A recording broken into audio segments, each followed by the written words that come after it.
Welcome to Dr. P.C. Verma Economics YouTube class. In this class, we are to discuss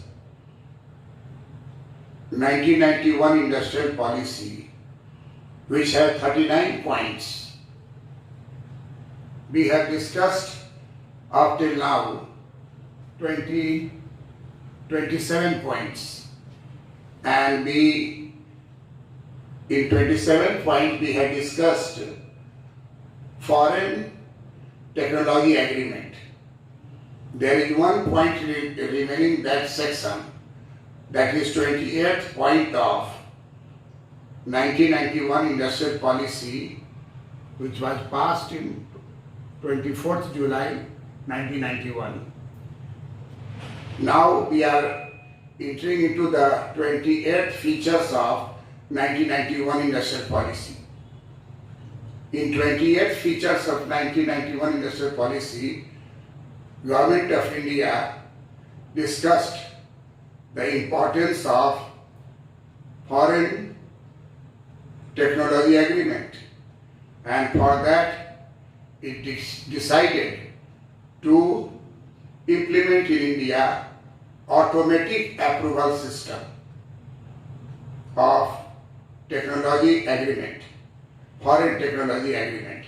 So 28th feature states that with a view to injecting the desired level of technological dynamism in Indian industry, government will provide automatic approval for technology agreement to high priority industry. So for the fast development of Indian economy and for fast rate of industrialization through public sector and through other sector in the economy, there is essential to have foreign technology agreement as fast as possible. And it has been pointed out earlier in discussion that due to the bureaucratic control and delay in the taking approval decisions, we could not progress in this field. Therefore, it was decided by 1991 Industrial Policy 28th feature that government will provide automatic approval to the high priority industry in case of foreign technology agreement. And this will boost up not only public sector, private sector, but even the cooperative sector and a small industry sector. Each will have the fruits of latest foreign technology upgradation level, and that come to India through agreement. That agreement is known as Foreign Technology Agreement, and it will be to high priority industry in the country. Then the next section of 1929 Industrial Policy passed in 24 July 1991 in India. The next section is public sector. Public sector. We all know that Pandit Jawaharlal Nehru converted India into a public sector dominated country. Public sector was considered to be commanding height. 80% industries were put under public sector, only 20% industries were under private sector, and that too of consumer goods. And this was the reason that the allocation of industries in different sectors were not optimal. Therefore, in Industrial Policy 1991, 29th feature states that the public sector has been central to our philosophy of development. In 29th feature, it was stated by Narasimha Rao, Industry Minister as well as Prime Minister of India in 1991, that in India, the philosophy of development directly depend upon the existence of public sector, and public sector has been provided a central position in the philosophy of developing our country, and that too will remain as it appears. Number 30 industrial policy number 30 features. Number 30 features of Industrial Policy of 1991 had stated that in India, the Industrial Policy Resolution of 1956 is considered to be most strategic policy and which have been working in the country barring few years from 1956 to 1990, and therefore the Industrial Policy Resolution of 1956 gave the public sector a strategic role in the economy. Massive investment have been made up to 1990. So this 1930 features stress upon the massive investment in public sector in the last 40 decades, and therefore the third and that is the 30th objective being pointed out 1956 Industrial Resolution policy and pinpointed that massive investment have been done in public sector enterprises, public sector units. And what is its efficiency level? Narasimha Rao gradually shifting from public sector commanding height statement, its glory, its importance, shifting gradually to its problems. So 31st feature of 1991 industrial policy asserts that the condition of public sector in India is not satisfactory. It had a number of problems have begun in public sector units, public sector enterprises. A number of problems have begun in public sector enterprises, public sector units, and therefore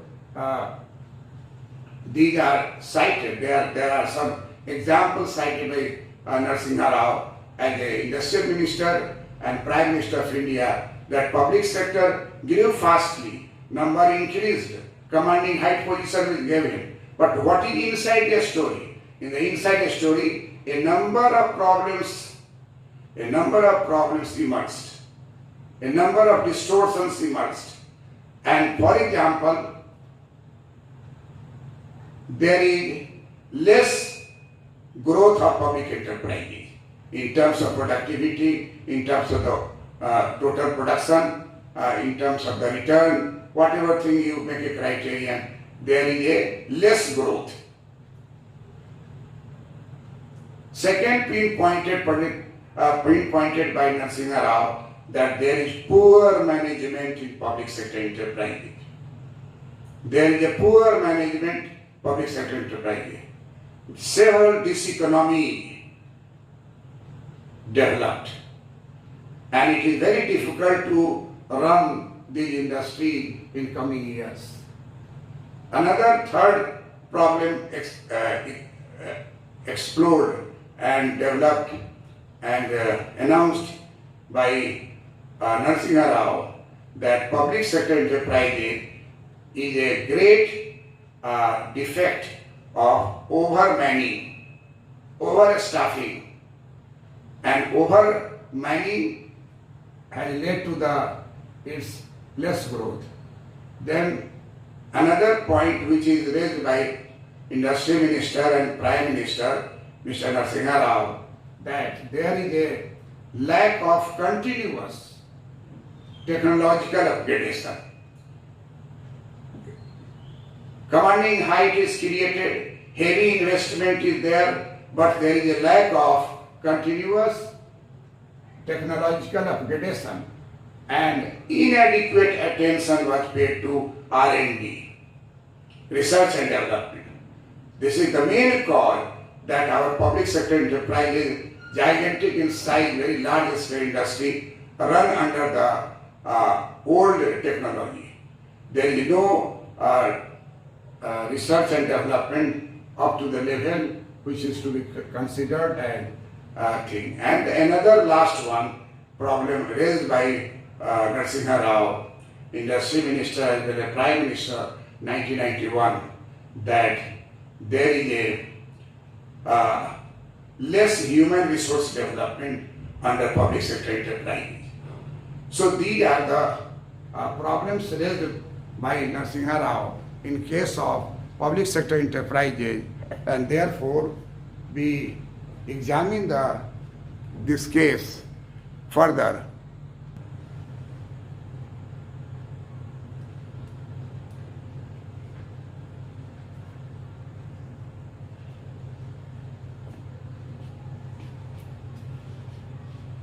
So 1991 industrial policy is now the path of our industrial development, and 1991 industrial policy 32nd feature is related to this public sector. It is time therefore government adopt a new approach to public enterprise. But in 1991, Narasimha Rao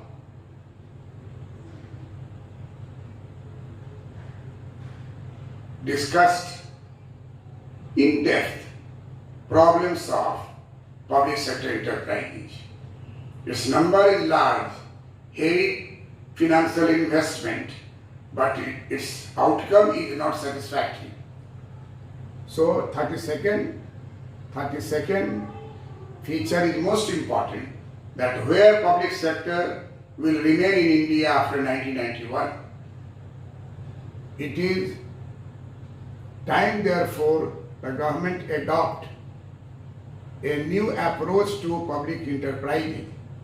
Priority areas for growth of public enterprises in future are as follows. There is reservation for public sector in a new style, and number one, in essential infrastructure, goods and services reserved for public enterprises. Exploration and exploitation of oil and mineral resources will be reserved for public enterprises. Technology development and building of manufacturing capability for the long run development where private sector is inadequate, this will go to the public sector.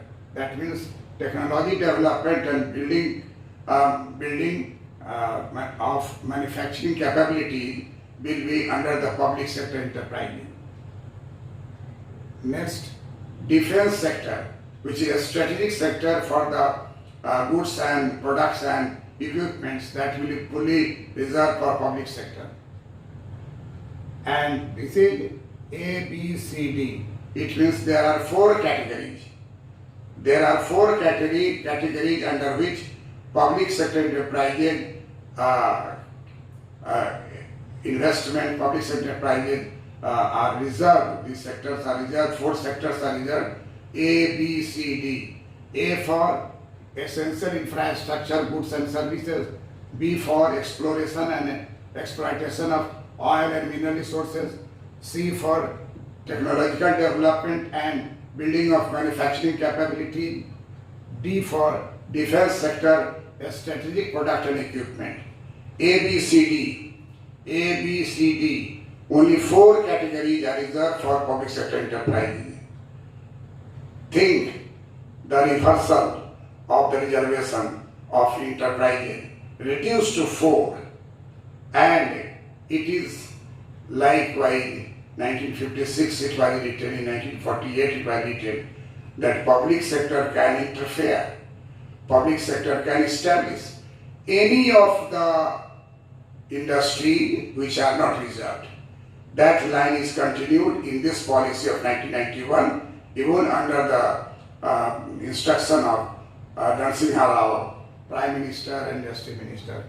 All at the same time, government declares, at the same time, public sector will not be barred. Public sector will not be barred from entering areas not specifically reserved for it.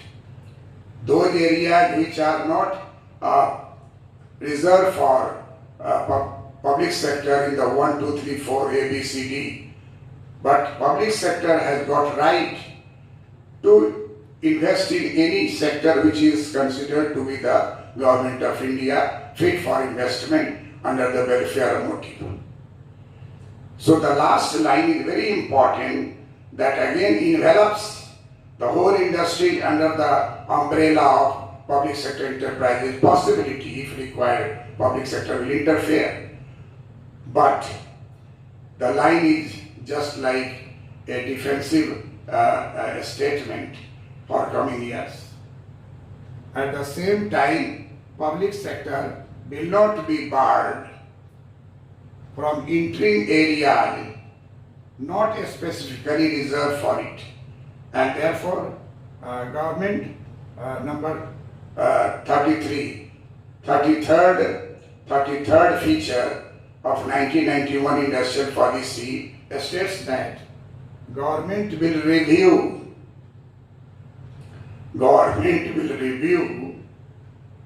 the existing portfolio of public investment with greater realism.